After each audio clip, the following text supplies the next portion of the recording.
হ্যাঁ ভিউয়ার্স, এই মুহূর্তে যেটা দেখাচ্ছি একটা এয়ার কুলার। সেই এয়ার কুলারটা রিপেয়ার হবে, ডিস্টার্ব হচ্ছে এবং পাম্প নেই এতে, ওয়াটার পাম্পটা সেটা সেটিং করা হবে। একটা কুলারের আমরা ইনসাইডটা দেখালাম, এরপরে দেখাচ্ছি আউটসাইডটা। ওকে,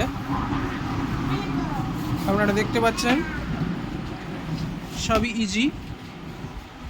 এটা রয়েছে ঘাসবোর্ড, এটা ফ্যান, আর এই তলাতে ওয়াটার পাম্পটা লাগানো হবে। ওকে গাইজ, হ্যাঁ, যে ওয়াটার পাম্পটা লাগানো হবে সেই পাম্পটা হচ্ছে এইটা। এই ওয়াটার পাম্পটা লাগানো হবে, এই যে তলাতে রাখা যাবে, এখানে জল থাকবে ওয়াটার, এবং এই কানেকশানটা আমরা এখানেও দিতে পারি, কিংবা কানেকশানটা আমরা টোটাল এখান দিয়ে টেনে দিয়ে রেগুলেটর ভায়া করতে পারি।